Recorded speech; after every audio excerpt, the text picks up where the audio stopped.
The January 6th Select Committee hearing this past Tuesday was revealing for a number of reasons. One of the main ones being that we got first-hand evidence of how much of a race riot 1-6 actually was, how much racism was involved. Officer Harry Dunn described in great detail the abuse he was subjected to. The rioters even questioned whether Officer Aquilino Gonell, an immigrant from the Dominican Republic who served this country in uniform, served in Iraq before becoming a police officer, they questioned whether he was an American. Have a watch.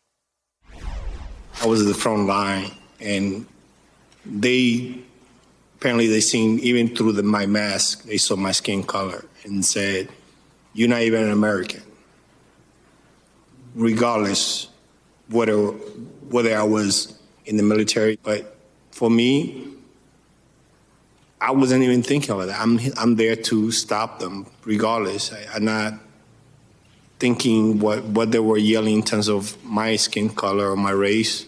And I know an American soldier and former soldier and a police officer. Back with me now, Congresswoman Ilhan Omar, who is, of course, also an immigrant, as am I. Her new book is called This Is What America Looks Like, My Journey from Refugee to Congressman. Thank you so much for staying with us. On the book and on the journey you take, I look at Officer Gonell's story, similar to your own in some ways, the embodiment of what many call the American dream, and yet he almost lost his life simply by choosing public service.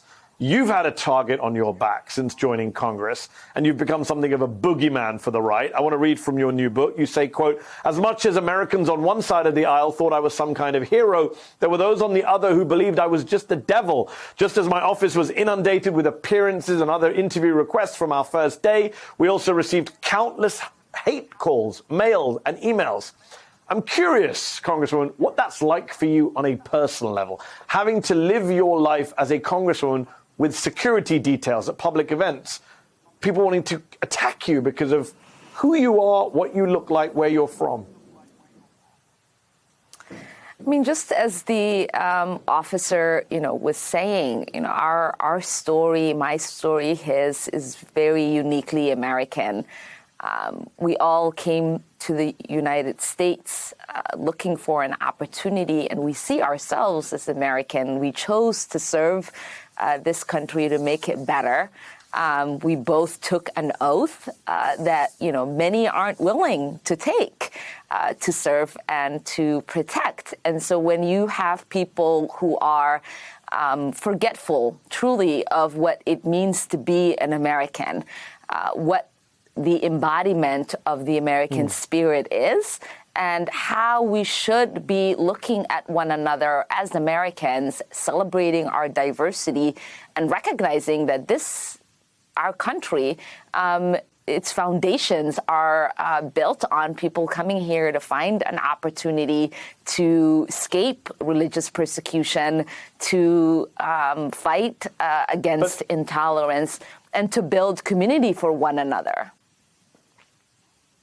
But we heard from those police officers how much, basically PTSD, how much stress and mental health issues they have had, emotional health issues, given what they had to go through on January the 6th. You came out of a war zone as a refugee. You come to America, you become American, you get elected to Congress, and now you've got people going to prison. People have actually been jailed, imprisoned for trying to kill you. I've done events with you in public places where you've had to turn up with security guards. I'm just wondering, does that, do you wake up in the morning sometimes thinking, this is not worth it? This is not, I've got kids. You're putting yourself through this. I think it's worth it. And I believe that officer would say it's worth it because, for me, I know that if I chose today to not show up for work, to not show up as myself in public, to not be as, bold, honest, and brave as I've been on behalf of not just the people that have elected me, but for my kids, that I would let the fringe communities in this country who don't understand what it means to actually be an American, to embody the spirit of America, win. And I think a lot of the hate and vitriol that I deal with, the violence that is directed towards me, isn't really directed towards me. It's to try to stop the progress that many Muslims are making. It's to try to stop the progress that many immigrants are making. There are so many of us who have overcome so many challenges, who have, taken up the opportunity that is provided to us in this country to say we are here, we are part of this country, and we are going to contribute to make it better for everyone.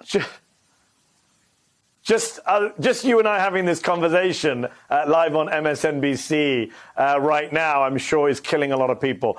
Let me ask you this. You obviously had to reflect a lot on your life to write this memoir. What, I wonder, is your biggest regret since becoming a public figure? Something you wish you hadn't said or done, something you would have done differently if you could do it again?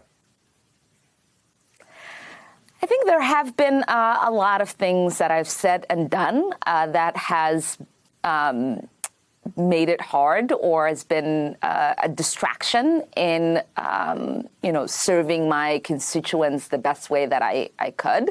And obviously, as someone who has grown quite a lot and is always seeking to grow, it is really important it was really important for me to reflect on that in the book, but continue to reflect on that because I ultimately ran for office because I understood and had fluency in the day-to-day struggles of my constituents.